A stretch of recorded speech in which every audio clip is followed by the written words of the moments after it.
Welcome to another edition of Around Town, where we focus in on the people and places of your community. I'm Larry Seaman, your host. Today, our in-studio guest is Marlena Phillips. I do. Talk a little bit about your music and your performances. Oh my gosh. I've been singing my whole life, and now I get to do it for a living, and absolutely love what I do. I feel like one of the luckiest people around. I really do. I get paid to do what I love. Yes, right. I know how that feels. Yeah. I get to do everything from singing for seniors full-time during the week to doing larger shows in theaters, Right. whether it's a show that it's a ticketed event and I'm the headliner or I'm opening for someone else. And I try to do it all, restaurants Right. and you name it. Right. It's a lot of fun. And you actually do original music as well. I do. And I understand that you actually have had recording sessions of late, something that you've done in the past, but had to leave it for a while, and now you're back doing that. Talk a little bit about the recording sessions. I'm doing a lot of it from home now. My boyfriend and I of 7 years are just having a real good time working on it at home and at his studio in Merrimack, New Hampshire. Very good. I write the songs pretty much at home, and we work them out together. He's a good producer, actually. He's taught me a lot about producing a song. And just putting all the pieces together right now, and I've got a bunch that are in the hopper, as they say, ready to go, ready to start recording in the studio. There's some of the original songs that you want to toss out as far as titles? Oh gosh, yes, I've got a few. I've got Future, Try Not to Worry About the Future. That's the name of it. Let me think what else I've got. I Got Every Wish. I think it's going to be a wedding song. I Got Every Wish Since I Found You, that kind of a song. Sleeping Alone. I'm not sleeping alone. I'm not going to give away what that one's all about, but it's a good one. You got let's see, Running Underwater. Is that Oh, one yes. too? I've released that already, Running Underwater. Yeah. Yep, that's it's about running at the speed of light through life every day and having a hard time keeping up with your own goals, because you just got to keep up with the groceries and Right. all those things of life, Last time you were here, we talked about how you were going to go to Nashville. Could you talk a little bit about your connection with Nashville? Well, somebody referred me to someone in Nashville who's actually a couple of people who are in the band Alabama. Oh, yes, right. Yeah, right. and it worked out that I ended up sending them electronically my song as they existed, and they did the parts from Nashville. So I didn't end up traveling to Nashville to work with them, although I wish I had, and I look forward to having that opportunity in the near future. That will be really a lot of fun. So some of the venues that you have, of course, we talked about the White Mountains and the Lakes regions. Nassau Resort, Bank of New Hampshire Pavilion, Indian Head Resort, of course, that's another famous area. So talk a little bit about those venues. At the resorts, I end up, at two of those resorts, I sing oldies shows for traveling tourist groups. Okay. So they come in and they have dinner and a show, and I'm the show.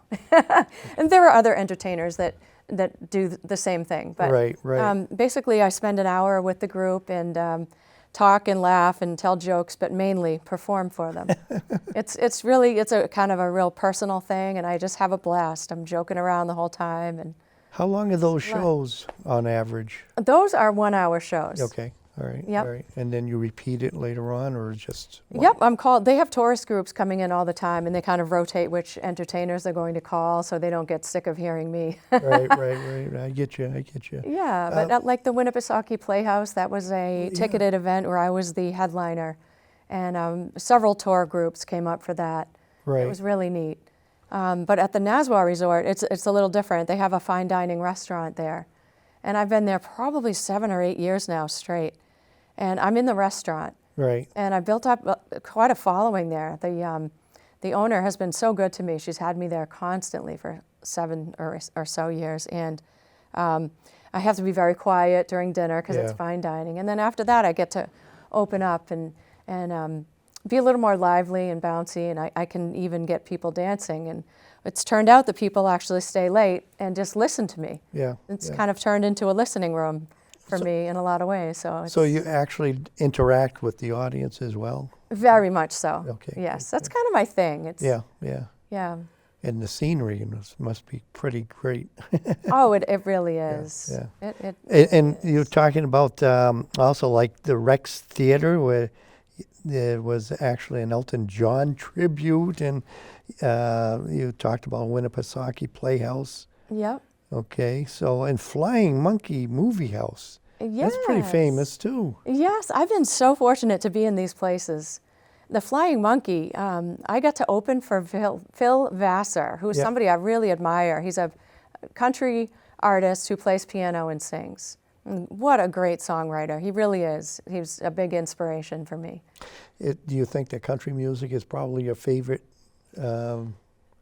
Country, category or whatever? Yes, pop and country, kind of the Yeah. combination of the two. Yes, definitely. And of course, we were talking about the people, the venues, the senior citizens. You actually do a lot with the senior citizens, right? Yes, so I do all oldies when I'm performing for them. Okay, good. Yep. Good. 40s through maybe 70s, depends on their age. There's some really pretty youthful groups that they live in apartments. They drive around, they're 60, 70, Right. you know, they're almost not even seniors. Right, right. And they live in these gorgeous communities. They're just like hotels. You would not call them nursing homes anymore. Right, When I right. was a kid, that's what they called them. That's But right, right. no more. It has changed quite. Yes, quite a it's bit. wonderful. How about your mentors and idols? Well, I've always loved the piano playing artists, even though I'm fairly new to playing piano myself. Yeah. It's really only been about 4 or 5 years, and I started off knowing how to play 1 or 2 songs, and each year I added a few. But really, like Phil Vassar, Sarah Bareilles, she's a female who sings and plays pop as well. Billy Joel, Elton John was always a big one for me. But in addition, I always really admired singers generally who had a good command over their voice. Right. Were great with an audience, and early on, Celine Dion, Whitney Houston, Barbra Streisand, people like that.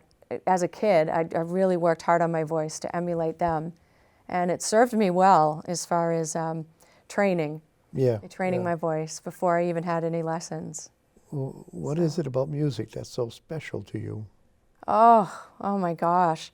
It's like a whole form of communication unto itself. It's Yeah. like the combination of words and music and just the textures of the sounds in a song. It just conveys so much emotion. And then the singer on top of that, it's just this symbiotic, it's just amazing. And the interesting thing, did I interrupt? No, go ahead. The interesting thing that I love, Larry, is that you can take one song by one singer and listen to it and love it, and then a completely different singer can record the same exact song, usually with a different background.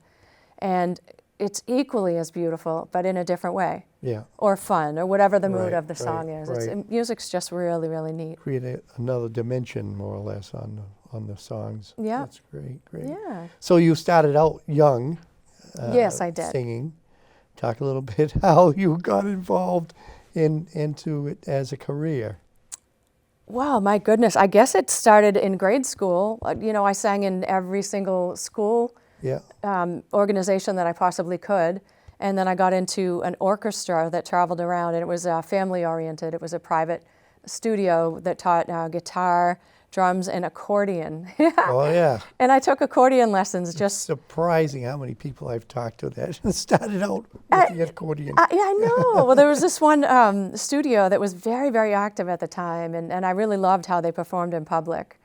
So I got involved with I them. guess it's probably because it has different layers, you know, and tones or whatever that you can harmonize and Yep. stuff like that. Yep, exactly. I learned a lot from it. I got to sing in public. We traveled in the summertime, very family oriented. So that was probably my first venture into performing publicly and semi-professionally. And then from there, I started doing weddings. Right, right. Got paid for that. So, Yeah. and then the retirement communities. And that ended up leading to starting to do some originals and then doing the shows for seniors. Yeah. And then the bigger shows in the theaters, and it's blossomed. I've started writing my own originals, and so. Oh, I prefer doing the more modern music, 70s, 80s, all the way up to today. Okay. It's more me, you know, the Right. songs from Except for the my own seniors would be generation. more like 60s and 70s probably. Yes, and I love doing 50s. those. Nowadays, anyway. Exactly, yep. I love doing those in a whole different way. Oh, yeah, yeah. And it lights me up when my audience is lit up. Good. It's just like a feedback loop, you know. Right. They enjoy what they're hearing, and I get that feedback. It gives me ideas and inspirations of what song I know they're going to like next. I kind of on the fly can tell by their reaction what I'm going to do next, and it feeds my soul. It really does. Right on. And then I do better for them, and the energy level goes up, and it's wonderful. Excellent. It really excellent. is.